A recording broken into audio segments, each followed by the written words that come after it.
Most of the domestic groups that we have to pay attention to here are white supremacist groups. They're anti-government, in most cases anti-abortion. They are usually survivalist type in nature, identity-oriented. If you recall, Buford Furrow came to Los Angeles in, I believe it was 1999, when he went to 3 different Jewish institutions, museums, and they wound up shooting people at a children's community center, and then shooting a Filipino postal worker later on. Matthew Hale, who's the Pontifex Maximus of the World Church of the Creator out of Illinois, and Ben Smith, who went on a shooting spree in 3 different cities where he killed a number of African Americans and Jews and Asians that day. Those groups are groups that claim to be extremely anti-government and Christian identity oriented.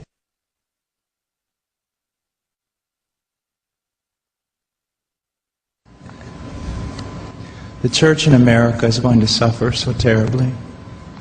And we laugh now, but they will come after us, and they will come after our children.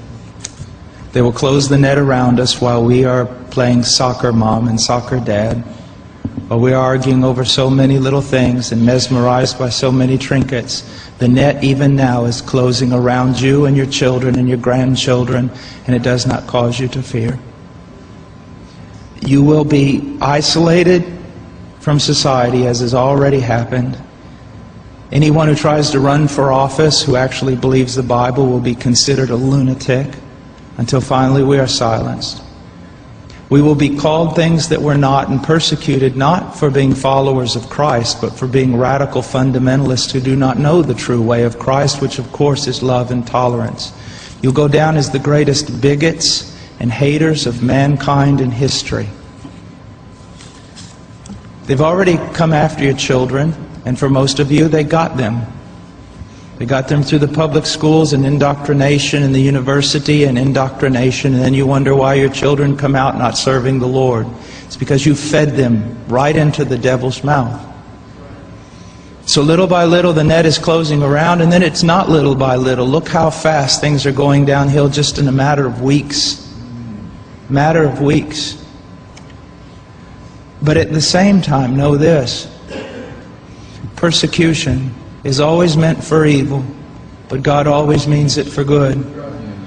And is it not better to suffer in this life, to have an extra weight of glory in heaven? You must settle this in your mind. This is the one thing I want to say over and over.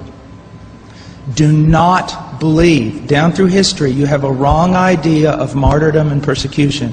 You think that these men were persecuted and martyred for their sincere faith in Jesus Christ. That was the real reason, but no one heard that publicly. They were martyred, and they were persecuted as enemies of the state, as child molesters, as bigots, as narrow-minded, stupid people who had fallen for a ruse and can contribute nothing to society. Your suffering will not be noble. So your mind must be filled with the Word of God when all people persecute you and turn on you.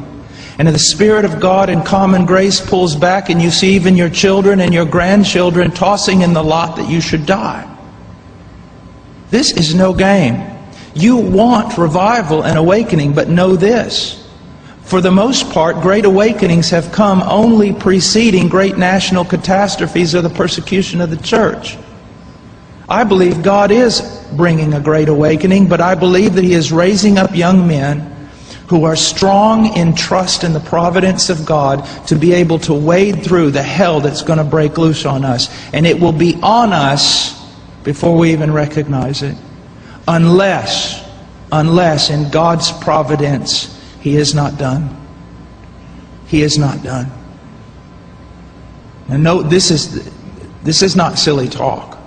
Apart from a great awakening, these things are going to come upon you. Be ready to lose your homes, your cars, and everything.